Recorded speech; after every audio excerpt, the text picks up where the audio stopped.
ಎಲ್ರಿಗೂ ನಮಸ್ಕಾರ. Welcome back to learn with me commerce Kannada YouTube channel. So ಇವತ್ತು ಸಹ ನಾವು ಮಾರ್ಕೆಟಿಂಗ್ ಮ್ಯಾನೇಜ್ಮೆಂಟ್ ಕಂಟಿನ್ಯೂಷನ್ ಇರುತ್ತೆ, ಬಟ್ ಸ್ವಲ್ಪ ಡಿಫ್ರೆಂಟ್ ಟಾಪಿಕ್ಸ್ನ ತಿಳ್ಕೊಳ್ಳೋಕೆ ಸ್ಟಾರ್ಟ್ ಮಾಡ್ತೀವಿ. ಫಸ್ಟ್ ಒಂದು ಬಂದ್ಬಿಟ್ಟು ಅಂದರೆ ಯಾವ ಟಾಪಿಕ್ಸ್ ಅಂದರೆ pricing, promotion and distribution. So ನಾವು ಫಸ್ಟ್ ಬಂದ್ಬಿಟ್ಟು ಪ್ರೈಸಿಂಗ್ ಬಗ್ಗೆ ನಾವು ಡೀಟೇಲ್ಸ್ ತಿಳ್ಕೊತಾ ಹೋಗೋಣ, ನಂತರ promotion and distribution. So pricing ಕಾನ್ಸೆಪ್ಟಲ್ಲಿ ಫಸ್ಟ್ ಬರೋದು ಪ್ರೈಸಿಂಗ್ ಡಿಸಿಷನ್ಸ್. ಪ್ರೈಸಿಂಗ್ ಡಿಸಿಷನ್ಸ್ ಅಂದರೆ ಏನು ಅಂತಂದರೆ, ಸೊ ಫಾರ್ ಎಕ್ಸಾಂಪಲ್ ಒಂದು ಪ್ರಾಡಕ್ಟ್ನ ನಾವು ಪರ್ಚೇಸ್ ಮಾಡ್ತಿದ್ದೀವಿ. ಫಾರ್ ಎಕ್ಸಾಂಪಲ್ ಪೆನ್ನ ಪರ್ಚೇಸ್ ಮಾಡ್ತಿದ್ದೀವಿ ಅಂತಂದರೆ ನಾವು ಒಂದು ಪ್ರೈಸ್ ಕೋಟ್ ಮಾಡಿರ್ತಾರೆ, ಎಸ್ ಆರ್ ನೋ, ಈ ಪ್ರಾಡಕ್ಟ್ಗೆ. ಸೊ ಆ ಪ್ರಾಡಕ್ಟಿಗೆ ಪ್ರೈಸ್ ಕೋಟ್ ಮಾಡೋಕ್ಕೆ ಕೆಲವೊಂದು ಡಿಸಿಷನ್ಸ್ ತೊಗೊತಾರೆ, ಕೆಲವೊಂದು ಫ್ಯಾಕ್ಟರ್ಸ್ನ ಥಿಂಕ್ ಮಾಡ್ತಾರೆ, ಪ್ರತಿಯೊಂದು ನೋಡ್ಕೊಂಬಿಟ್ಟು ಒಂದು ಪ್ರೈಸ್ ಅಂತ ಕೋಟ್ ಮಾಡ್ತಾರೆ. So that is called as pricing decisions ಅಂತ. ಸೊ ಇಲ್ಲಿ the monetary cost paid by the customer to the seller to produce goods and services is known as consumer price or buyer price. ಹೌದಾ? ಈ ಪ್ರಾಡಕ್ಟಿಗೆ 10 rupees ಕೊಟ್ಟು ಮಾಡಿದ್ದಾರೆ, ನಾನು ಇದಕ್ಕೆ 10 rupees pay ಮಾಡ್ತೀನಿ ಅಂದ್ಕೊಳ್ಳಿ. ಸೊ ಇದೇನಂತ ಅಂತಾರೆ, the monetary cost paid by the customer to the seller. ನಾನು ಈ 10 ರೂಪೀಸ್ ಅವರಿಗೆ ಪೇ ಮಾಡ್ತೀನಿ. ಸೊ ಇದನ್ನು ನಾವು ಕನ್ಸ್ಯೂಮರ್ ಪ್ರೈಸ್ ಅಂತ ಕರಿತೀವಿ ಅಥವಾ ಬೈಯರ್ಸ್ ಪ್ರೈಸ್ ಅಂತ ಕರಿತೀವಿ. It is the only revenue generated P in the marketing mix. Marketing ಮಿಕ್ಸಲ್ಲಿ 4 ಇದೆ: product, price, place, promotion. So price it is the only revenue generated. P ಅಂದರೆ ಪ್ರೈಸ್. ಇಲ್ಲಿ ಈ ಪ್ರೈಸ್ ಮಾತ್ರ ಒಂದು ರೆವೆನ್ಯೂ ಜನರೇಟ್ ಮಾಡುತ್ತೆ ಇನ್ ಮಾರ್ಕೆಟಿಂಗ್ ಮಿಕ್ಸ್. ಇನ್ನು product ಆಗಿರ್ಬೋದು ಅಥವಾ ಪ್ರಮೋಷನ್ ಆಗಿರ್ಬೋದು, ಪ್ಲೇಸ್ ಆಗಿರ್ಬೋದು, ದಟ್ ಈಸ್ ಕ್ಯಾಶ್ ಔಟ್ಫ್ಲೋ, ನಮಗೆ ಔಟ್ಫ್ಲೋ ಆಗುತ್ತೆ. ಬಟ್ ಇನ್ಕಮ್ ಬರೋದು ನಮಗೆ ಪ್ರೈಸಿಂದ ಮಾತ್ರ ಅಂತ ಹೇಳ್ತಿದ್ದಾರೆ ಮಾರ್ಕೆಟಿಂಗ್ ಮಿಕ್ಸ್ 4 ಪೀಸಲ್ಲಿ. Next, price and value are different. ಹೌದು, ಪ್ರೈಸ್ ಆ್ಯಂಡ್ ವ್ಯಾಲ್ಯೂ ಆರ್ ಹೆಂಗೆ ಡಿಫ್ರೆಂಟ್ ಅಂದರೆ, ಈಗ ಫಾರ್ ಎಕ್ಸಾಂಪಲ್ ಈ ಪೆನ್ನ ನಾನು ತೊಗೊಂಡಿದ್ದೀನಿ, ಕಸ್ಟಮರ್ ಎ ತೊಗೊಂಡಿದ್ದಾರೆ, ಕಸ್ಟಮರ್ ಬಿ ತೊಗೊಂಡಿದ್ದಾರೆ. ಈ ಕಸ್ಟಮರ್ ಎ ಕೊಡೋ ಸ್ಯಾಟಿಸ್ಫ್ಯಾಕ್ಷನ್ನೇ ಡಿಫ್ರೆಂಟ್.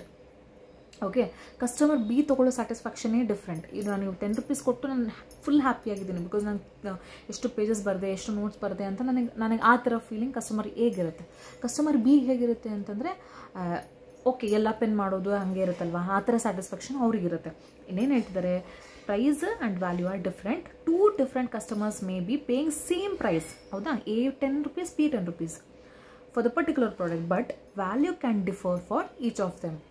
ಸೊ ಎ ಕಸ್ಟಮರ್ ವ್ಯಾಲ್ಯೂನೇ ಡಿಫ್ರೆಂಟ್ ಇರುತ್ತೆ, ಬಿಗೂ ಸ್ವಲ್ಪ ಡಿಫ್ರೆಂಟ್ ಇರುತ್ತೆ ಅಂತ ಹೇಳ್ತಿದ್ದಾರೆ. Next, barter trading. ಸೊ ಮುಂಚೆ ಎಲ್ಲ ಹೆಂಗಿರ್ತಿತ್ತು ಅಂತಂದರೆ, ಒಂದು ಪ್ರಾಡಕ್ಟ್ ನಾವು ಕೊಟ್ಟಿದ್ದೀವಿ ಅಂದರೆ ಇನ್ನೊಂದು ಪ್ರಾಡಕ್ಟ್ನ ಎಕ್ಸ್ಚೇಂಜ್ ಮಾಡ್ಕೊಂಡ್ಬಿಡ್ತಿದ್ರು. ಸೊ ಇವಾಗ ಫಾರ್ ಎಕ್ಸಾಂಪಲ್ ಅದು ಒಂದು ಪ್ರಾಡಕ್ಟ್ ಲೈಕ್ ಒಂದು ಮಿಲ್ಕ್ ಅಂದ್ಕೊಳ್ಳಿ, ಮಿಲ್ಕ್ ವ್ಯಾಲ್ಯೂ ಒಬ್ಬರು ಮಿಲ್ಕ್ ಕೊಟ್ಟರೆ ಒಬ್ಬರು ಬೇರೆ ಏನೋ ಕೊಡ್ತಿದ್ರು ಅಂದ್ಕೊಳ್ಳಿ, ಲೈಕ್ ಅಕ್ಕಿ ಕೊಡ್ತಿದ್ರು ಅಂದ್ಕೊಳ್ಳಿ, ಓಕೆನಾ, ರೈಸ್ ಕೊಡ್ತಿದ್ರು ಅಂದ್ಕೊಳ್ಳಿ ಎಕ್ಸ್ಚೇಂಜ್ ಆಗಿ. ಈಗ ಮಿಲ್ಕ್ ವ್ಯಾಲ್ಯೂ ಸ್ವಲ್ಪ ಕಮ್ಮಿ ಇರುತ್ತೆ, ಅಕ್ಕಿ ಪ್ರೈಸ್ ಜಾಸ್ತಿ ಇರುತ್ತೆ, ಅಲ್ಲಿ ಯಾವಾಗ ಡಿಫ್ರೆನ್ಸ್ ಕೊಡ್ತಿದ್ದಿಲ್ಲ. ನಮಗೇನಂದರೆ ಎಕ್ಸ್ಚೇಂಜ್ ಮಾಡಬೇಕಿತ್ತು, ನಾವು ಮಾಡ್ತಾಯಿದ್ವಿ. ಸೊ ಬಾರ್ಟರ್ ಸಿಸ್ಟಮಿಗೇನು ಡಿಫ್ರೆನ್ಸಿಯೇಷನ್ ಇರಲಿಲ್ಲ. ಪ್ರೈಸ್ ಜಾಸ್ತಿ ಕಮ್ಮಿ, ಇದು ಕಮ್ಮಿ ಅದು ಜಾಸ್ತಿ, ಜಸ್ಟ್ ಅವರು ಎಕ್ಸ್ಚೇಂಜ್ ಆಫ್ ಗೂಡ್ಸ್ ಆರ್ ಪ್ರಾಡಕ್ಟ್ಸ್ನ ಮಾಡ್ಕೊತಿದ್ರು. ಸೊ ಅದನ್ನು ಬಾರ್ಟರ್ ಟ್ರೇಡಿಂಗ್ ಇತ್ತು ಮುಂಚೆ. ಬಟ್ ಇವಾಗ pricing is important in the following ways. Pricing ಮಾಡ್ತೀವಿ ನಾವು ಪ್ರಾಡಕ್ಟ್ನ, ಈಗ ಪರ್ಟಿಕ್ಯುಲರ್ ಪ್ರಾಡಕ್ಟ್ನ ನಾವು ಇನ್ ಟರ್ಮ್ಸ್ ಆಫ್ ಕ್ಯಾಶೇ ನಾವು ಪೇ ಮಾಡಿಬಿಟ್ಟು ತೊಗೊತೀವಿ. ಲೈಕ್ ಬಾರ್ಟರ್ ಸಿಸ್ಟಮ್ ಇವಾಗ ಇಲ್ಲ. ಸೊ ಆ ಪ್ರೈಸಿಂಗ್ ಇಂಪಾರ್ಟೆಂಟ್ ಅಂತ ಯಾಕೆ ಅಂತ ನಮ್ಗೆ ತಿಳ್ಕೊತೀವಿ. So achieving profit targets. ಹೌದಾ? ನಮಗೊಂದು ಪ್ರಾಫಿಟ್ ಟಾರ್ಗೆಟ್ ಅಚೀವ್ ಮಾಡೋಕ್ಕೆ ನಮಗೆ ಪ್ರೈಸಿಂಗ್ ಇಂಪಾರ್ಟೆಂಟ್. ಬಟ್ ಮುಂಚೆ ಹಾಗಿರ್ತಿದ್ದಿಲ್ಲ. ಇವಾಗ ನೋಡಿ, ಮಿಲ್ಕ್ ರೈಸ್ ಎಕ್ಸಾಂಪಲ್ ಕೊಟ್ಟೆ, ಮಿಲ್ಕ್ ವ್ಯಾಲ್ಯೂನೇ ಡಿಫ್ರೆಂಟ್, ರೈಸ್ ವ್ಯಾಲ್ಯೂನೇ ಡಿಫ್ರೆಂಟ್. ಇಲ್ಲಿ ರೈಸ್ ಕೊಟ್ಟವನಿಗೆ ಸ್ವಲ್ಪ ಲಾಸ್ ಆಗ್ತಿತ್ತಾ, ಬಟ್ ಸ್ಯಾಟಿಸ್ಫ್ಯಾಕ್ಷನ್ ಇರ್ತಿತ್ತು. Yes, I agri.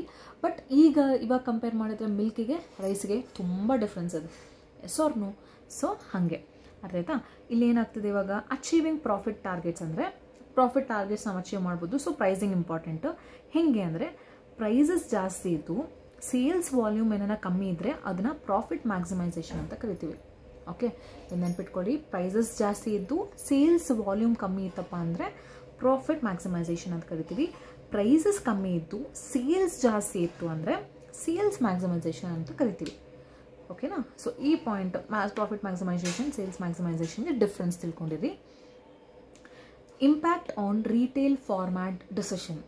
ಸೊ ಈಗ ಫಾರ್ ಎಕ್ಸಾಂಪಲ್ ಪ್ರೈಸಿಂಗ್ ಯಾಕೆ ಇಂಪಾರ್ಟೆಂಟು ಅಂತಂದರೆ, ಈಗ ಈ ಸೂಪರ್ ಮಾರ್ಕೆಟ್ಸ್ ಇರುತ್ತೆ, ಹೈಪರ್ ಮಾರ್ಕೆಟ್ಸ್ ಇರುತ್ತೆ, they offer competitive prices. Yes or no? ಅಲ್ಲಿ ಸ್ವಲ್ಪ MRPಗಿಂತ ಕಮ್ಮಿ ಇರುತ್ತೆ, ಹೌದಾ? ಯಾಕೆ? ಸಿ ರಿಟೇಲ್ ಬಟ್ ಇವಾಗ ನಾರ್ಮಲ್ ರಿಟೇಲ್ ಸ್ಟೋರ್ಸಿಗೆ ಹೋಗ್ತೀರಿ, ಡಿಪಾರ್ಟ್ಮೆಂಟಲ್ ಸ್ಟೋರ್ಸಿಗೆ ಹೋಗ್ತೀರಿ, ಅಲ್ಲಿ ಪ್ರೈಸಸ್ ಜಾಸ್ತಿ ಇರುತ್ತೆ, MRP ಪ್ರೈಸೇ ತೊಗೊಂಬರ್ತೀವಿ. Yes or no? ಸೊ ಅದಕ್ಕೆ ನಮಗೆ impact on retail format decisions. So MRP fix ಮಾಡಿರ್ತಾರೆ, ಅದ್ರ ಮೇಲೆ ಸ್ವಲ್ಪ ಕಮ್ಮಿ ಕೊಡ್ತಾರಲ್ವಾ, ಸೊ ಜಾಸ್ತಿ ಮಂದಿ ನಾವು ಹೈಪರ್ ಮಾರ್ಟ್ಸಿಗೆ, ಸೂಪರ್ ಮಾರ್ಕೆಟ್ಸ್ಗೆ ಹೋಗ್ತೀವಿ. Yes or no? ಅದಕ್ಕೆ ಪ್ರೈಸಿಂಗ್ ಇಂಪಾರ್ಟೆಂಟ್ ಅಂತ ಕರೀತಾರೆ. Next competitive positioning. ಸೇಮ್ ಇಲ್ಲಿ ಕಾಂಪಿಟೇಟಿವ್ ಪೊಸಿಷನಿಂಗ್ ಅಂದರೆ ಒಂದೊಂದು ಶಾಪ್ಸ್, ಒಂದೊಂದು ರಿಟೇಲ್ ಶಾಪ್ಸ್ ಕೂಡ ಅವ್ರು ಪ್ರೈಸಿಂಗ್ ಸ್ಟ್ರಾಟಜಿ ಮಾಡ್ಕೊತಾರೆ. ಓಕೆ, ಇಲ್ಲಿ ಇವಾಗ ನಾನು ಒಂದು ಶಾಪ್ ಇಟ್ಟಿದ್ದೀನಿ, ಇನ್ನೊಬ್ರು ಶಾಪ್ ಇಟ್ಟಿದ್ದಾರೆ ಅಂದರೆ ನಾನು ಅವ್ರಿಗೆ ಕಂಪೇರ್ ಮಾಡಿದರೆ 1% ₹1 ಆದರೂ ಕಮ್ಮಿ ಇಟ್ಕೊತೀನಿ, ಬಿಕಾಸ್ ನಾನು ಕಸ್ಟಮರ್ಸ್ನ ಅಟ್ರಾಕ್ಟ್ ಮಾಡ್ಕೊಳ್ಳೋಕ್ಕೆ. ಸೊ ಅದಕ್ಕೆ ಪ್ರೈಸಿಂಗ್ ಇಂಪಾರ್ಟೆಂಟ್ ಅಂತ. Okay, next perceived value of products.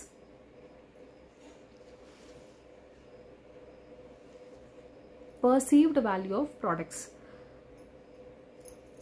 If the price is too low, customer may perceive it of lower quality. ಇದು ಒಂದು ನೀವು ಆಕ್ಸೆಪ್ಟ್ ಮಾಡ್ತೀರಾ ಇದನ್ನು? ಫಾರ್ ಎಕ್ಸಾಂಪಲ್, ಒಂದು ಕಾಸ್ಟ್ಲಿಯಸ್ಟ್ ಕಾರ್ ಅಂದ್ಕೊಳ್ಳಿ, ಒಂದು 20 lakhs ಕಾರ್ ಯಾವುದೋ ಇತ್ತು ಅಂದ್ಕೊಳ್ಳಿ. ಅವ್ರು ಏನೇನೋ ಅದನ್ನು 10 lakhsಗೆ ಕೊಡ್ತಿದ್ದಾರೆ ಅಂತಂದರೆ ನಾವೇನು ಅನ್ಕೊತೀವಿ, ಏನೋ ಪ್ರಾಬ್ಲಮ್ ಇದೆ, ಏನೋ ಡಿಫೆಕ್ಟ್ ಇದೆ ಅದರಲ್ಲಿ, ಅದಕ್ಕೆ ಅಷ್ಟು ಕಮ್ಮಿ ಕೊಡ್ತಿದ್ದಾರೆ ಅಂತ ಅನಿಸುತ್ತಾ ಇಲ್ವಾ ನಮಗೆ? Yes or no? ಅದನ್ನು ನಾವೇನಂತ ಕರಿತೀವಿ? Perceived value of products. If price is too low, customer may perceive ಅವ್ರಿಗೆ ಏನೋ ಲೋ ಕ್ವಾಲಿಟಿ ಇದೆ ಅಂತಂದು ಅನ್ಕೊತಾರೆ. Example, branded or luxury products, ಕಾರೇ ತೊಗೊಳ್ಳೋಣ, ಓಕೆನಾ? ಎಕ್ಸಾಂಪಲ್. ಸೊ ಅದಕ್ಕೆ ನಾವು ಒಂದು ಪ್ರೈಸ್ ಫಿಕ್ಸ್ ಮಾಡಬೇಕು, ಪ್ರೈಸಿಂಗ್ ಇಂಪಾರ್ಟೆಂಟ್ ಅಂತ ಹೇಳ್ತಾರೆ. ಓಕೆನಾ? Next factors affecting pricing. So ಈ 2 ಫ್ಯಾಕ್ಟರ್ ಮೇನ್ಲಿ ಪ್ರೈಸಿಂಗಿಗೆ ಅಫೆಕ್ಟ್ ಆಗುತ್ತೆ. ಏನೇನು ಅಂದರೆ macro environmental factors, supplier retailer specific factors. So macro environmental factors ಅನ್ನೋದು ಅಫೆಕ್ಟ್ ಆಗುತ್ತೆ, supplier retailer specific factors affect ಆಗುತ್ತೆ. ಏನಿದು ಮ್ಯಾಕ್ರೋ ಎನ್ವಿರಾನ್ಮೆಂಟಲ್ ಫ್ಯಾಕ್ಟರ್ಸಲ್ಲಿ ಏನೇನು ಬರುತ್ತೆ ಪ್ರೈಸಸ್ ಎಫೆಕ್ಟ್ ಆಗೋಕ್ಕೆ, ಪ್ರೈಸಿಂಗ್ ಎಫೆಕ್ಟ್ ಆಗೋಕ್ಕೆ? ಸಪ್ಲೈಯರ್ ರಿಟೇಲರ್ ಸ್ಪೆಸಿಫಿಕ್ ಫ್ಯಾಕ್ಟರ್ಸಲ್ಲಿ ಏನೇನು ಬರುತ್ತೆ ಅಂತ ಈಗ ನೋಡೋಣ. ಸೊ ಮ್ಯಾಕ್ರೋ ಎನ್ವಿರಾನ್ಮೆಂಟಲ್ ಫ್ಯಾಕ್ಟರ್ಸಲ್ಲಿ ಡಿಮ್ಯಾಂಡ್ ಆ್ಯಂಡ್ ಸಪ್ಲೈ ಡೈನಮಿಕ್ಸ್ ಅಂತ ಬರುತ್ತೆ. So demand and supply dynamics ಅಂದರೆ ಯಾವಾಗ ಡಿಮ್ಯಾಂಡ್ ಜಾಸ್ತಿ ಇರುತ್ತೋ ಆವಾಗ ಸಪ್ಲೈ ಕಮ್ಮಿ ಆಗುತ್ತೆ, ಪ್ರೈಸಸ್ ಜಾಸ್ತಿ ಆಗಿಬಿಡುತ್ತೆ. ಡಿಮ್ಯಾಂಡ್ ಜಾಸ್ತಿ ಇದ್ದು ಸಪ್ಲೈ ಕಮ್ಮಿ ಆಗೋ prices. Best example tomatoes. So ರೀಸೆಂಟಾಗಿ ಏನಾಗಿತ್ತು, ಟೊಮ್ಯಾಟೋಸು ಡಿಮ್ಯಾಂಡ್ ಜಾಸ್ತಿ ಇತ್ತು, ಆಬ್ವಿಯಸ್ಲಿ ಎಲ್ಲರೂ ಟೊಮ್ಯಾಟೊ ಯೂಸ್ ಮಾಡ್ತಾರೆ. ಸಪ್ಲೈ ಏನಾಗ್ಬಿಡ್ತು, ಕಮ್ಮಿ ಆಗಿಬಿಡ್ತು. S or no? ಸಪ್ಲೈ ಕಮ್ಮಿ ಆಯಿತು, ಪ್ರೈಸಸ್ನ ಜಾಸ್ತಿ ಮಾಡಿಬಿಟ್ರು. ಸೊ ಅವಾಗ ಆಬ್ವಿಯಸ್ಲಿ ಕಸ್ಟಮರ್ಸ್ ತೊಗೊಳಲ್ಲ. ಇವಾಗ 1 kg ತೊಗೊಳೋದು ನಾವು ಅರ್ಧ kg ತೊಗೊಳಕ್ಕೆ ಸ್ಟಾರ್ಟ್ ಮಾಡ್ತೀವಿ. Yes or no? ಹಾಗೆ ಅದು ಒಂದು ಡೈನಮಿಕ್ಸ್. ಓಕೆನಾ? ಡಿಮ್ಯಾಂಡ್ ಕಮ್ಮಿ ಇತ್ತು ಅಂದ್ಕೊಳ್ಳಿ, ಸಪ್ಲೈ ಜಾಸ್ತಿ ಮಾಡಿ ಪ್ರೈಸಸ್ ಕಮ್ಮಿ ಮಾಡಿಬಿಡ್ತೀವಿ. ಈಗ ಡಿಮ್ಯಾಂಡ್ ಜಾಸ್ತಿ ಇವಾಗ ಕಮ್ಮಿ ಆಯ್ತು ಅಂದ್ಕೊಳ್ಳಿ, ಪ್ರೈಸಸ್ ಡಿಮ್ಯಾಂಡ್ ಅಷ್ಟು ಇಲ್ಲ ಅಂದ್ಕೊಳ್ಳಿ ಟೊಮ್ಯಾಟೋಗೆ, ಅವಾಗ ಏನು ಮಾಡಿಬಿಡ್ತೀವಿ ನಾವು, ₹20ಗೆ 1 kg ಕೊಡ್ತೀನಿ ತೊಗೊಂಡೋಗಿ ಅಂತ ಹೇಳ್ತಾರೆ. Yes or no? ಮುಂಚೆ ₹100 kg ಇತ್ತು, ಈಗ ₹20 kgಗೆ ತೊಗೊಂಡು ಹೋಗಿ ಅಂತ ಹೇಳ್ತಾರೆ. ಸಪ್ಲೈ ಜಾಸ್ತಿ ಆಗುತ್ತೆ, ಪ್ರೈಸಸ್ ಕಮ್ಮಿ ಆಗುತ್ತೆ. ಸೊ ಎಕ್ಸಾಂಪಲ್ ಫುಡ್ ಆ್ಯಂಡ್ ಗ್ರಾಸರೀಸಲ್ಲಿ. ಓಕೆನಾ? So this is first point. ಯಾವುದರಲ್ಲಿ? ಮ್ಯಾಕ್ರೋ ಎನ್ವಿರಾನ್ಮೆಂಟಲ್ ಫ್ಯಾಕ್ಟರ್ಸಲ್ಲಿ ಪ್ರೈಸಿಂಗ್ ಡಿಸಿಷನ್ ಹೆಂಗೆ ವರ್ಕ್ ಆಗುತ್ತೆ ಅಂದರೆ ಡಿಪೆಂಡ್ಸ್ ಅಪಾನ್ ಡಿಮ್ಯಾಂಡ್ ಆ್ಯಂಡ್ ಸಪ್ಲೈಯಲ್ಲಿ ಅಂತ first point. Second, diversion of food crops towards the production of energy product ethanol can also increase the prices of food items. See ಇಲ್ಲಿ ನೋಡಿ, ನಾವು normal food ಐಟಮ್ಸ್ನ ಏನಂತಾರೆ produce ಮಾಡೋದ್ರ ಬದಲು ಕ್ರಾಪ್ಸ್ ಎಲ್ಲ ನಾವೇನು ಮಾಡೋಕ್ಕೆ ಸ್ಟಾರ್ಟ್ ಮಾಡ್ತೀವಿ, ಕೆಲವೊಂದು ಎಥನಾಲ್ ಪ್ರಾಡಕ್ಟ್ಸ್ ಜಾಸ್ತಿ ಮಾಡ್ತಾರೆ. Ethanol is nothing but it's related to alcoholic products.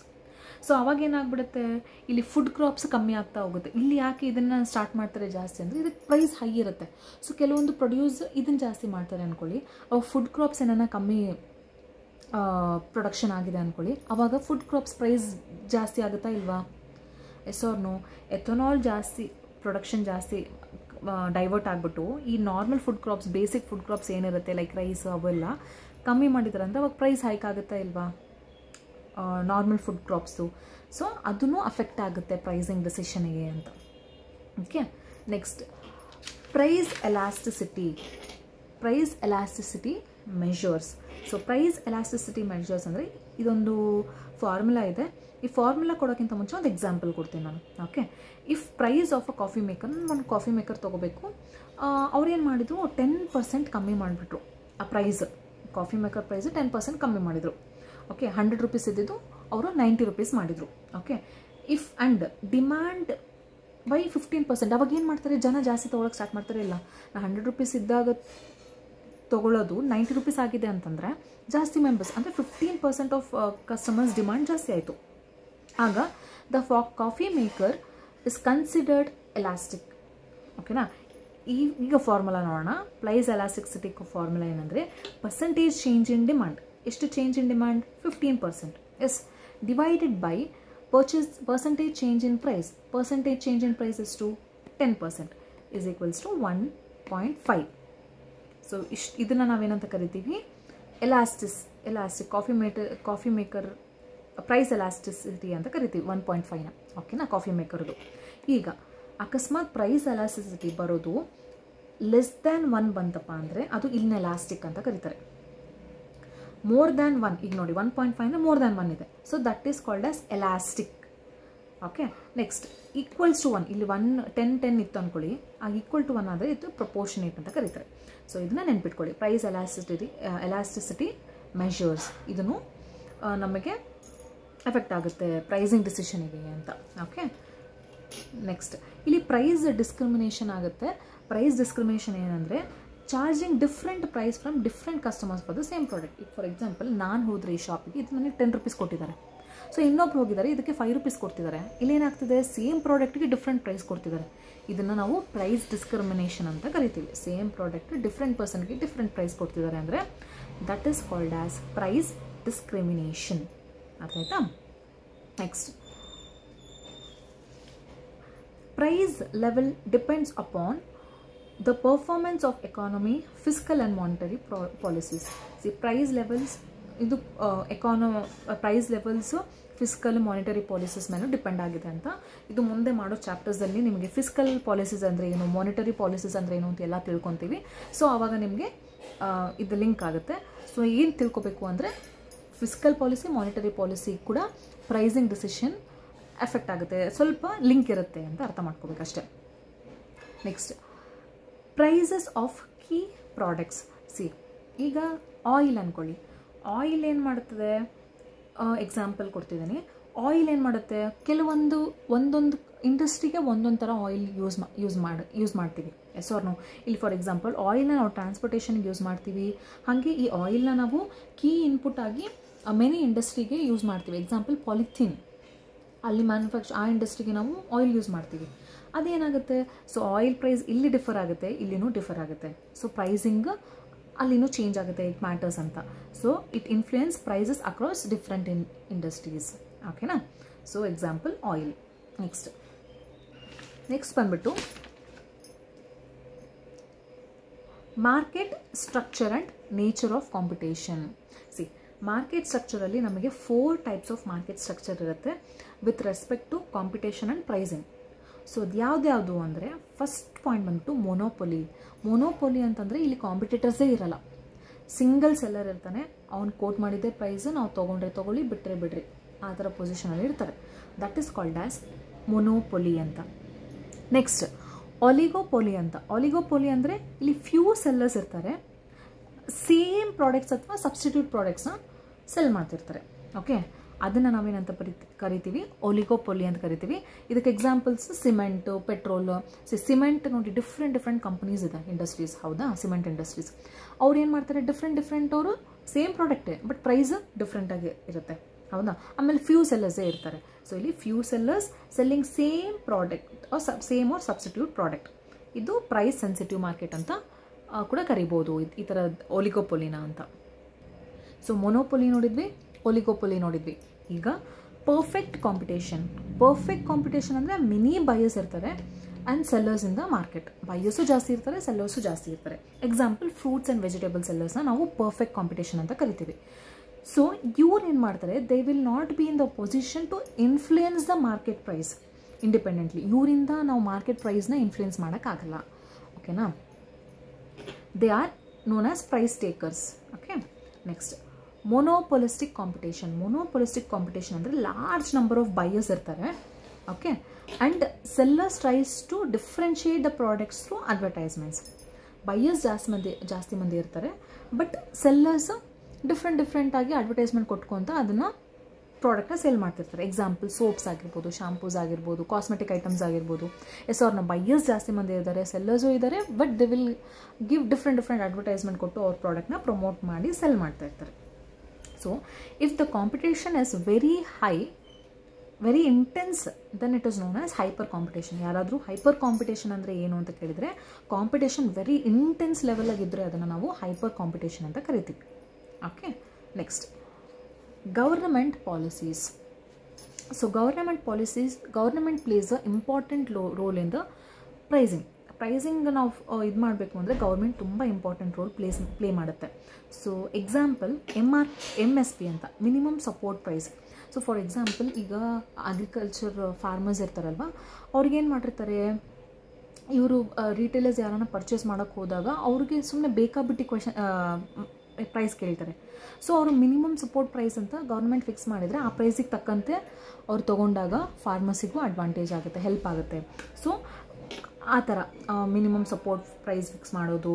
ಅಥವಾ TRAI is nothing but telecom regulatory authority of India. Telecom regulatory authority of India ಏನು ಮಾಡುತ್ತೆ, this is a regulating body for telecom services. ಓಕೆನಾ, ಇವ್ರು ಏನು ಮಾಡ್ತಾರೆ, pricing fix ಮಾಡ್ತಾರೆ for telecom services. So ಇಷ್ಟೇ price monthly ಇದು ಮಾಡಿಕೊಂಡ್ರೆ ಇಷ್ಟಿರುತ್ತೆ, ಅದನ್ನೆಲ್ಲ ಫಿಕ್ಸ್ ಮಾಡೋದು ಯಾರು, TRAI. According to this only ಅವರು ಪ್ರೈಸ್ ಫಿಕ್ಸ್ ಮಾಡೋದು. ಜಿಯೋ ಆಗಿರ್ಬೋದು, BSNL ಆಗಿರ್ಬೋದು, ಎಲ್ಲರೂ. Okay, next GST bring down cascading effect. So ಒಂದು ರೂಮರ್ ಸ್ಪ್ರೆಡ್ ಆಗಿಬಿಟ್ಟಿದೆ, GST ಬಂದ ತಕ್ಷಣ ತುಂಬ ನಮಗೆ ಟ್ಯಾಕ್ಸ್ ಹೋಗ್ತಿದೆ, ಹಾಗೆ ಹೀಗೆ ಎಲ್ಲ ನಾನ್ಸೆನ್ಸ್ ತುಂಬ ಇದೆ, ಸ್ಪ್ರೆಡ್ ಆಗ್ತಿದೆ. ಬಟ್ GST ಬಂದಿರೋದ್ರಿಂದ ತುಂಬ ಹೆಲ್ಪ್ ಆಗಿದೆ. ನಿಮಗೆ ಹೇಗೆ ಅಂತ ಇದು ಒಂದು ಕಾನ್ಸೆಪ್ಟ್ ಇದೆ, ನಮಗೆ GST ಕಾನ್ಸೆಪ್ಟ್ ಇದೆ, ಲೈಕ್ ಯೂನಿಟ್ 9 ಏನೋ ಆ ಟೈಮ್ ಬಂದಾಗ ನಾನು ಖಂಡಿತವಾಗ್ಲೂ GST ಬಗ್ಗೆ ನಿಮಗೆ ನಾಲೆಡ್ಜ್ ಕೊಡೋಕ್ಕೆ ಟ್ರೈ ಮಾಡ್ತೀನಿ. ಈಗಿರುವಂತಹ ಮೈಂಡ್ಸೆಟ್ನ ಚೇಂಜ್ ಮಾಡೋಕ್ಕೆ ಸ್ವಲ್ಪ ಟ್ರೈ ಮಾಡ್ತೀನಿ. ತುಂಬ ಹೆಲ್ಪ್ ಆಗುತ್ತೆ GSTಯಿಂದ. ಸೊ ಅದೇನು ಹೇಗೆ ಅಂತ ನಾನು ಮುಂದೆ ತಿಳಿಸ್ಕೊಡ್ತೀನಿ ನಿಮಗೆ. ಸೊ ಈಗ ಜಸ್ಟ್ ತಿಳ್ಕೊಳ್ಳಿ, GSTಯಿಂದ ನಾವು ಕ್ಯಾಸ್ಕೇಡಿಂಗ್ ಎಫೆಕ್ಟ್ ಅಂದರೆ ಟ್ಯಾಕ್ಸ್ ಮೇಲೆ ಟ್ಯಾಕ್ಸ್ ಬೀಳೋದು ಕಮ್ಮಿ ಆಗಿದೆ ಅಂತ ತಿಳ್ಕೊಬೇಕು. ಓಕೆ, ಸೊ ಇದರಿಂದ government policies, government plays a important role ಅಂತ. Next increased consumer awareness. ಈಗ ಕನ್ಸ್ಯೂಮರ್ಗೆ ತುಂಬ ಅವೇರ್ನೆಸ್ ಬರೋಕ್ಕೆ ಸ್ಟಾರ್ಟ್ ಆಗಿದೆ. ಅವರಿಗೆ ನಾಲೆಜ್ ಜಾಸ್ತಿ ತೊಗೊತಾ ಇದ್ದಾರೆ. ಒಂದು ಪರ್ಟಿಕ್ಯುಲರ್ ಪ್ರಾಡಕ್ಟ್ ಪರ್ಚೇಸ್ ಮಾಡಬೇಕು ಅಂದರೆ ತುಂಬ ಯೋಚನೆ ಮಾಡಿ ರಿಸರ್ಚ್ ಮಾಡಿಬಿಟ್ಟು ತೊಗೊಳಕ್ಕೆ ಸ್ಟಾರ್ಟ್ ಮಾಡ್ತಾರೆ. ಎಸ್ ಅವ್ರನ್ನು. ಸೊ ಅವ್ರಿಗೆ ಅವಾಗ ನಿಗೋಷಿಯೇಷನ್ ಸ್ಕಿಲ್ಸ್ ಜಾಸ್ತಿ ಇರುತ್ತೆ. ಸೊ ಅದು ಇಂಪ್ಯಾಕ್ಟ್ ಆನ್ ಪ್ರೈಸಿಂಗ್. ಇವ್ರು ನಿಗೋಷಿಯೇಟ್ ಮಾಡಿದ್ದಾರೆ ಅಂದರೆ ಪ್ರೈಸ್ ಕಮ್ಮಿ ಆಗುತ್ತೆ. So that is also affects the price. Next online marketing helps a consumer to compare price. ಈಗ ಫಾರ್ ಎಕ್ಸಾಂಪಲ್ ಒಂದು ಮೊಬೈಲ್ ತೊಗೋಬೇಕು ಅಂದರೆ ನಾವು ರಿಟೇಲ್ ಶಾಪಿಗೆ ಹೋಗಿರ್ತೀವಿ, ಅವನು ಎಷ್ಟೋ ಒಂದು 25,000 ಕೊಟ್ಟು ಮಾಡ್ತಾನೆ. ಓಕೆ, ಮೊಬೈಲಲ್ಲಿ ನಾನು ಆನ್ಲೈನ್ ಪ್ರೈಸ್ ಬಂದುಬಿಟ್ಟು ಸೇಮ್ ಮೊಬೈಲ್ ನನಗೆ 22,000ಗೆ ಸಿಗ್ತಾ ಇರುತ್ತೆ. ಸೊ ನಾನು ಹೇಳ್ತೀನ ಇಲ್ಲ, ಆನ್ಲೈನಲ್ಲಿ ನಾನು ಇಷ್ಟಿದೆ, ಈಗ ನೀ ಇಷ್ಟು ಹೇಳ್ತಿದ್ಯಾ ಅಂತಂದಾಗ ಅಲ್ಲಿ ಆಬ್ವಿಯಸ್ಲಿ ಅವ್ನು ಪ್ರೈಸ್ ಕಮ್ಮಿ ಮಾಡ್ತಾನೆ ಸ್ವಲ್ಪ ಆದರೂ, ಅದು ಕೂಡ ಎಫೆಕ್ಟ್ ಆಗುತ್ತೆ ಅಂತ. ನೆಕ್ಸ್ಟ್ ಗೌರ್ಮೆಂಟ್ ತುಂಬ ಲಾಂಚ್ ಮಾಡ್ತಿದೆ ಕನ್ಸ್ಯೂಮರ್ ಅವೇರ್ನೆಸ್ ಬೆಳೆಸಬೇಕು ಅಂತ. ಸೊ ಅದರೊಳಗೆ ಒಂದು ಜಾಗೋ ಗ್ರಾಹಕ್ ಜಾಗೋ ಅಂತ. ಸೊ ಇದು it is a campaign to educate consumers about their rights and various issues. ಅವ್ರ ರೈಟ್ಸ್ ಮತ್ತು ವೇರಿಯಸ್ ಇಶ್ಯೂಸ್ ಬಗ್ಗೆ ಜಾಗೋ ಗ್ರಾಹಕ್ ಜಾಗೋ ಅಲ್ಲಿ ಲಾಂಚ್ ಮಾಡಿದ್ದಾರೆ, ಮಲ್ಟಿಮೀಡಿಯಾ ಕ್ಯಾಂಪೇನ್ ಅದು. Next department of company affairs launch Paisa Hamara Faisla Hamara on investor awareness and education. So ಇನ್ವೆಸ್ಟರ್ಸ್ಗೆ education ಕೊಡೋಕ್ಕೆ, awareness ಕೊಡೋಕ್ಕೆ department of company affairs ಅವರು ಪೈಸಾ ಹಮಾರಾ ಫೈಸ್ಲಾ ಹಮಾರಾ ಅಂತ ಲಾಂಚ್ ಮಾಡಿದ್ದಾರೆ. ನೆಕ್ಸ್ಟ್ ಕನ್ಸ್ಯೂಮರ್ ಆ್ಯಕ್ಟ್ 1986 ಇವರು ಕನ್ಸ್ಯೂಮರ್ ಅವೇರ್ನೆಸ್ನ ಪ್ರೊವೈಡ್ ಮಾಡ್ತಾರೆ. ಇದು ನೆನ್ಪಿಟ್ಕೊಳ್ಳಿ, ಕನ್ಸ್ಯೂಮರ್ ಆ್ಯಕ್ಟ್ 1986.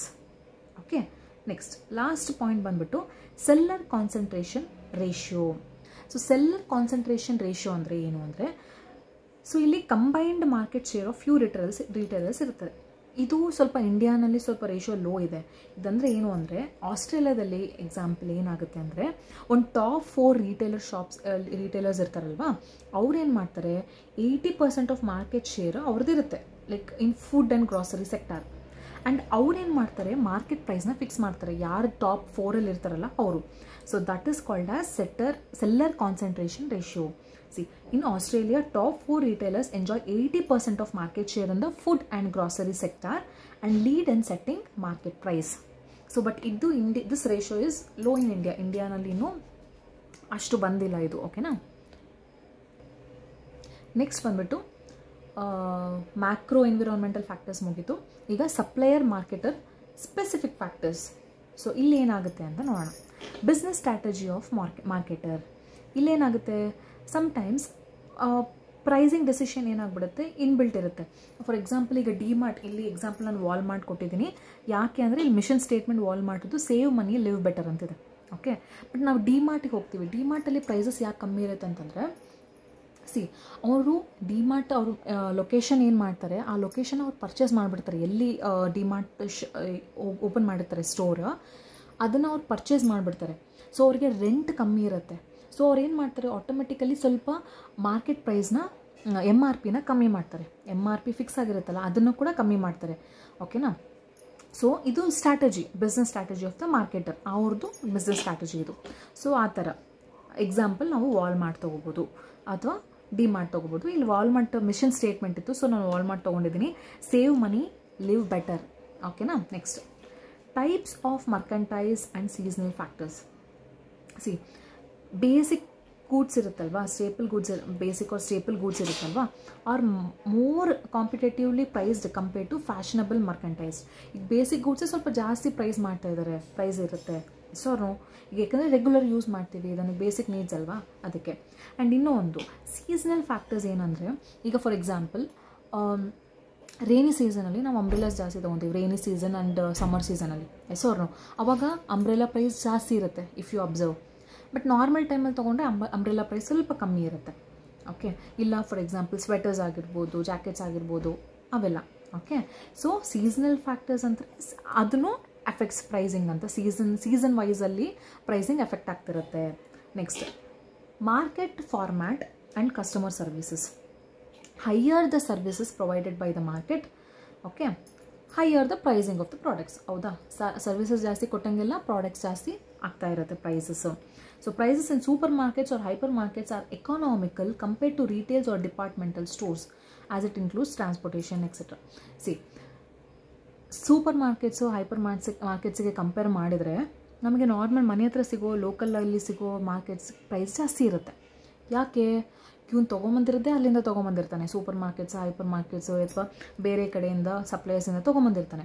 ಸೊ ಅದು ತೊಗೊಂಬರೋದು ಕಾಸ್ಟು, ರೂಮ್ ರೆಂಟ್ ಪ್ರತಿಯೊಂದು ಪೇ ಮಾಡಬೇಕಲ್ವ ಅವರು. ಸೊ ಲೋಕಲಲ್ಲಿ ನಾವು ತೊಗೊಂಡ್ರೆ ಡಿಪಾರ್ಟ್ಮೆಂಟಲ್ ಸ್ಟೋರ್ಸಲ್ಲಿ ಜಾಸ್ತಿ ಇರುತ್ತೆ compare to super markets. So ಇದು ಕೂಡ ಅಷ್ಟೇ ಮಾರ್ಕೆಟ್ ಫಾರ್ಮ್ಯಾಟ್ ಅಂತ. ಒಬ್ಬೊಬ್ಬರದ್ದು ಮಾರ್ಕೆಟ್ ಒಂದೊಂಥರ. Yes or no. Next type of buyer. ಇಲ್ಲಿ ಟೈಪ್ಸ್ ಆಫ್ ಬೈಯರಲ್ಲಿ ನಮಗೆ ಎಕನಾಮಿಕಲ್ ಇರ್ತಾರೆ, ಪ್ರೀಮಿಯಂ ಬೈಯರ್ಸ್ ಇರ್ತಾರೆ, ಲಕ್ಸುರಿ ಬೈಯರ್ಸ್ ಇರ್ತಾರೆ, ಅಥವಾ low level buyers, middle level, upper class, ಅವ್ರ ಲೆವೆಲ್ ಅವ್ರ ಯೋಚನೆ ಡಿಫ್ರೆಂಟ್ ಇರುತ್ತೆ. Yes or no. ಅದ್ರ ಪ್ರಕಾರ ನಾವು ಗೂಡ್ಸ್ ಪರ್ಚೇಸ್ ಮಾಡ್ಕೊಂಡು ಹೋಗ್ತಾರೆ. ಈಗ ಫಾರ್ ಎಕ್ಸಾಂಪಲ್ ಒಂದು ದೊಡ್ಡ ಹೈ ಲೆವೆಲ್ ಪೀಪಲ್ ಇರುವಂತಹ ಪ್ಲೇಸಲ್ಲಿ ನಾವು ಹೋಗಿ ಚಿಕ್ಕ ಡಿಪಾರ್ಟ್ಮೆಂಟಲ್ ಸ್ಟೋರ್ ಇಟ್ಕೊಂಡ್ರೆ ಯಾರಾದರೂ ಬರ್ತಾರಾ ನಮಗೆ ಅಲ್ಲಿ? ಇಲ್ಲ. ಸೊ ನಾವು ಅವ್ರು ದೊಡ್ಡ ದೊಡ್ಡ ಶಾಪ್ಸಿಗೆ, ಸೂಪರ್ ಮಾರ್ಕೆಟ್ಸ್ಗೆ ಹೋಗ್ತಾರೆ. ಹಾಗೆ ನಾರ್ಮಲ್ ಪೀಪಲ್ ಇರುವಂತಹ place, like low class, middle class ಇರುವಂಥ ಪ್ಲೇಸಲ್ಲಿ ದೊಡ್ಡ ದೊಡ್ಡ ಶಾಪ್ಸ್ ಇಟ್ಕೊಂಡ್ರೆ ಕಸ್ಟಮರ್ಸ್ ಅಲ್ಲಿ ಹೋಗ್ತಾರಾ? ಇಲ್ಲ. Yes or no. ಅದೊಂದು ಟಾರ್ಗೆಟ್ ಇರುತ್ತೆ. ಸೊ ಈ ಟಾರ್ಗೆಟ್ ಕಸ್ಟಮರ್ಸ್ನ ಅಟ್ರಾಕ್ಟ್ ಮಾಡೋಕ್ಕೆ ಒಂದು ಶಾಪ್ ಇಟ್ಟಿರ್ತಾರೆ, ನಾರ್ಮಲ್ ಕಸ್ಟಮರ್ಸ್ನ ಅಟ್ರಾಕ್ಟ್ ಮಾಡೋಕ್ಕೆ ಇನ್ನೊಂದು ಶಾಪ್ ಇಟ್ಟಿರ್ತಾರೆ. Yes or no. ಹಾಗೆ ಅವ್ರು ಯೋಚನೆ ಮಾಡಿಬಿಟ್ಟು ಮಾಡ್ತಾರೆ. ಟೈಪ್ಸ್ ಆಫ್ ಬೈಯರ್ ಕೂಡ ಪ್ರೈಸಿಂಗ್ಗೆ ಫ್ಯಾಕ್ಟರ್ಗೆ ಅಫೆಕ್ಟ್ ಆಗ್ತಾರೆ ಅಂತ. Charging different price to different segment of customers is known as dynamic pricing. ನಾನು ಹೇಳಿದ್ನಲ್ಲ, ಕೆಲವೊಂದು ಪ್ರೈಸಿಗೆ ಕೆಲವೊಬ್ಬರಿಗೆ, ಈಗ ಫಾರ್ ಎಕ್ಸಾಂಪಲ್ ಎಲ್ಲಾದರೂ ಶಾಪಿಗೆ ಹೋಗಿದ್ದೀವಿ ಅಂದ್ಕೊಳ್ಳಿ. ಈಗ ಶಾಪ್ ಕೀಪರ್ಸ್ ಕೂಡ ಅವ್ರು ಏನು ಮಾಡ್ತಾರೆ, ಸ್ವಲ್ಪ ಚೆನ್ನಾಗಿರೋ ಪಾರ್ಟಿ ಅಂದರೆ ಅವ್ರಿಗೆ ಅಮೌಂಟ್ ಇದೆ ಅವ್ರ ಹತ್ರ, ರಿಚ್ ಪಾರ್ಟಿ ಅಂತಂದರೆ ಅವ್ರ ಹತ್ರ ಜಾಸ್ತಿ ಇಸ್ಕೊಳ್ಳೋಕೆ ಟ್ರೈ ಮಾಡ್ತಾರೆ. ಸೊ ನಾರ್ಮಲ್ ಇದ್ರೆ ಅಂದರೆ ಬೇಸಿಕ್ ಪ್ರೈಸ್ ಚಾರ್ಜ್ ಮಾಡಿರ್ತಾರೆ. ಸೊ ಅದನ್ನು ನಾವು ಅಂದರೆ ಒಬ್ಬೊಬ್ಬರಿಗೆ ಒಂದೊಂದು ಪ್ರೈಸ್ ಚಾರ್ಜ್ ಮಾಡ್ತಾರಲ್ಲ ಫಾರ್ ಸೇಮ್ ಪ್ರಾಡಕ್ಟ್. ಸೊ ಅದನ್ನು ನಾವು ಡೈನಮಿಕ್ ಪ್ರೈಸಿಂಗ್ ಅಂತ ಕರಿತೀವಿ. ಸೊ ಇದನ್ನು ನೆನ್ಪಿಟ್ಕೊಳ್ಳಿ, ಡೈನಮಿಕ್ ಪ್ರೈಸಿಂಗ್ ಮೀನಿಂಗ್ನ ತಿಳ್ಕೊಂಡಿರಿ. ಓಕೆ. ನೆಕ್ಸ್ಟ್ ಇನ್ನೊಂದು ಏನು ಅಫೆಕ್ಟ್ ಆಗುತ್ತೆ ಅಂದರೆ quality, functional features and packaging of the product. ಇದೂ ಅಫೆಕ್ಟ್ ಆಗುತ್ತೆ. ಇದು ಬೆಸ್ಟ್ ಎಕ್ಸಾಂಪಲ್ ಜಪಾನ್, ಚೈನೀಸ್. ಈಗ ಜಪಾನ್ ಗೂಡ್ಸ್ ಏನು ಮಾಡ್ತಾರೆ, ನಮಗೆ ಅದ್ರ ಮೇಲೆ ಟ್ರಸ್ಟ್ ಇದೆ ಸ್ವಲ್ಪ. ಸೊ ಅವರು ಬೆಟರ್ ಪ್ರೈಸ್ ಕೋಟ್ ಮಾಡ್ತಾರೆ. ಆ ಪ್ರೈಸಿಗೆ ತಕ್ಕಂತೆ ಕ್ವಾಲಿಟಿ ಇರುತ್ತೆ, ಪ್ಯಾಕೇಜಿಂಗ್ ಚೆನ್ನಾಗಿರುತ್ತೆ. ಪ್ರತಿಯೊಂದು ನಾವು ಜಪಾನೀಸ್ ಗೂಡ್ಸಲ್ಲಿ ನಮಗೆ ತಿಳ್ಕೊತೀವಿ. ಬಟ್ ನಾವು ಅದೇ ಚೈನಾ ಪ್ರಾಡಕ್ಟ್ಸಿಗೆ ಅಂತಂದರೆ ವಿ ವಿಲ್ ಟ್ರಸ್ಟ್ ಲೆಸ್ ಅಲ್ಲ, ನಮಗೆ ಲೆಸ್ ಟ್ರಸ್ಟ್ ಇರುತ್ತೆ ಅದ್ರ ಮೇಲೆ. ಸೊ ಅದನ್ನು ನಾವೇನಂತ ಕರಿತೀವಿ, ಇದನ್ನು ಅಫೆಕ್ಟ್ ಆಗುತ್ತೆ ಪ್ರೈಸಿಂಗ್ ಡಿಸಿಷನ್ಗೆ ಅಂತ. Okay, next quantity of purchase. Quantity of ಪರ್ಚೇಸಿಗೆ ಹೆಂಗೆ ಎಫೆಕ್ಟ್ ಆಗುತ್ತೆಪ್ಪ ಅಂದರೆ, ಸೊ ಇವಾಗ ನಾವು ಒಂದು ಶಾಪಿಗೆ ಹೋಗಿರ್ತೀವಿ, ಅವ್ರು ಹೇಳ್ತಾರೆ ನೀವು ಬಲ್ಕಲ್ಲಿ ತೊಗೊಳ್ಳಿ, ನಿಮಗೆ ಪ್ರೈಸ್ ಕಮ್ಮಿ ಮಾಡ್ಕೊಡ್ತೀನಿ ಬೇಕಂದರೆ ಅಂತ ಹೇಳ್ತಾರೆ. ಇಫ್ ಯು ಹರ್ಡ್, ಸೊ ನೀವು ಜಾಸ್ತಿ ಕ್ವಾಂಟಿಟಿ ತೊಗೊಳ್ಳಿ, ನಾವು ಕಮ್ಮಿ ಮಾಡ್ಕೊಡ್ತೀವಿ, ಒಂದೇ ಪ್ರಾಡಕ್ಟ್ ತೊಗೊಂಡ್ರೆ ನಾವು ಸೇಮ್ ಪ್ರೈಸ್ ತೊಗೊಡ್ತೀವಿ ಅಂತ ಹೇಳಿರ್ತಾರೆ. ಸೊ ನಿಮಗೆ ಕ್ವಾಂಟಿಟಿ ಆಫ್ ಪರ್ಚೇಸ್ ಕೂಡ ಪ್ರೈಸಿಂಗ್ ಡಿಸಿಷನ್ಗೆ ಹೆಲ್ಪ್ ಆಗುತ್ತೆ ಅಂತ. ಓಕೆ, ನೆಕ್ಸ್ಟ್ ಹೋಲ್ಸೇಲ್ ಶಾಪಲ್ಲಿ ಹೋಲ್ಸೇಲ್ ನಾವು ತೊಗೊಳಕ್ಕೆ ಹೋದಾಗ ಅಲ್ಲಿ ಸ್ವಲ್ಪ ಪ್ರೈಸ್ ಕಮ್ಮಿ ಮಾಡಿರ್ತಾರೆ. ಯಾಕೆಂದರೆ ನಾವು ಕ್ವಾಂಟಿಟಿ ಬಲ್ಕಾಗಿ ಪರ್ಚೇಸ್ ಮಾಡ್ತೀವಿ. ಸೊ ಬಟ್ ಅದೇ ರೀಟೇಲ್ ಶಾಪಲ್ಲಿ ಮಾಡಿದ್ರೆ ನಮಗೆ ಪ್ರೈಸ್ ಸ್ವಲ್ಪ ಜಾಸ್ತಿ ಬೀಳುತ್ತೆ. ಸೊ ಅದನ್ನು ನಾವು ಕ್ವಾಂಟಿಟಿ ಆಫ್ ಪರ್ಚೇಸ್ ಕೂಡ ಅಫೆಕ್ಟ್ಸ್ ಪ್ರೈಸಿಂಗ್ ಅಂತ ಹೇಳ್ತೀವಿ. Next quality certification. So quality certification ಇದೆ, ಅದೊಂದು ಟ್ರಸ್ಟ್ ಅಲ್ವಾ ನಮಗೆ. ಓಕೆ, ಈ ಪ್ರೈಸಿಗೆ ನಾವು ತೊಗೋಬೋದು, ಇದು ಪ್ರಾಡಕ್ಟ್ನ ನಾವು ಪರ್ಚೇಸ್ ಮಾಡ್ಬೋದು ಅಂತ. ಸೊ ಇದು ಕೂಡ one of the factor for pricing ಅಂತ. ಇದೇನು, ಇದೊಂದು ಸ್ವಲ್ಪ ಫುಲ್ ಫಾರ್ಮ್ಸ್ ತಿಳ್ಕೊಳ್ಳಿ. ನಾನೊಂದು 4 ಕೊಟ್ಟಿದ್ದೀನಿ. BIS ಅಂದರೆ bureau of Indian standards, quality certifications ಇವೆಲ್ಲ. BEE ಅಂದರೆ bureau of energy efficiency. Next Agmark ಅಂದರೆ ಅಗ್ರಿಕಲ್ಚರ್ ಮಾರ್ಕೆಟಿಂಗ್. ನೆಕ್ಸ್ಟ್ FDA ಅಂದರೆ food and drug authority. So ಇದು ಕ್ವಾಲಿಟಿ ಸರ್ಟಿಫಿಕೇಷನ್. ಇದಿದ್ರೆ ಇನ್ನೂ ಟ್ರಸ್ಟ್ ಮಾಡಿಬಿಟ್ಟು ತೊಗೋತಾರೆ, ಪ್ರೈಸಿಂಗ್ ಎಷ್ಟು ಕೋಟ್ ಮಾಡಿದ್ರು ತೊಗೊತಾರೆ. This also affects pricing. ನಾವು ಏನು ಮಾಡ್ತೀವಿ, ಇದಿದ್ದರೆ ಮಾತ್ರ ನಾವು ಕ್ವಾಲಿಟಿ ಸರ್ಟಿಫಿಕೇಷನ್ ಇದ್ದರೆ ಮಾತ್ರ ತೊಗೋತೀವಿ ಅಂತ ಕೆಲವರು ಇರ್ತಾರೆ. ಹೆಸರು ಆ ಥರ ಇದೂ ಎಫೆಕ್ಟ್ ಆಗುತ್ತೆ ಪ್ರೈಸಿಂಗ್ಗೆ ಅಂತ. Next last and final point ಬಂದ್ಬಿಟ್ಟು manufacturer suggested market prices. So MRP ಅಂತಂದರೆ like price to be charge by the retailers, ಅಂದರೆ ಮ್ಯಾಕ್ಸಿಮಮ್ ರಿಟೇಲ್ ಪ್ರೈಸ್ ಅಂತಲೂ ಕರೀತಾರೆ ಅದನ್ನ. ಅಲ್ಲಿ ಏನು ಮಾಡ್ತಾರೆ, ಈಗ ಕನ್ಸ್ಯೂಮರ್ ಗೂಡ್ಸಿಗಾಗಿರ್ಬೋದು, ಮೆಡಿಸಿನ್ಸಿಗಾಗಿರ್ಬೋದು MRP ಫಿಕ್ಸ್ ಮಾಡಿಬಿಟ್ಟಿರ್ತಾರೆ. ಎಸ್ಸೋರ್ನು ಇದು ಮ್ಯಾನುಫ್ಯಾಕ್ಚರರ್ ಸಜೆಸ್ಟೆಡ್ ಮಾರ್ಕೆಟ್ ಪ್ರೈಸಸ್ ಅಂತ. ಓಕೆ, ಇದೆಲ್ಲ ನಾವು ಫ್ಯಾಕ್ಟರ್ಸು ಅಫೆಕ್ಟ್ಸ್ ಪ್ರೈಸಿಂಗ್ ಅಂತ. ಸೊ ಐ ಹೋಪ್ ನಿಮಗೆ ಇವತ್ತಿನ ಕ್ಲಾಸ್ ಅರ್ಥ ಆಗಿದೆ ಅಂದ್ಕೊತೀನಿ. ಸೊ ಏನೇ ಡೌಟ್ಸ್ ಇದ್ದರೂ you can comment and please try to attempt those MCQs. Community ಟ್ಯಾಬಲ್ಲಿ ಪೋಸ್ಟ್ ಆಗಿರುತ್ತೆ, ಅದನ್ನು ಅಟೆಂಡ್ ಮಾಡ್ತಾಯಿರಿ. So thank you.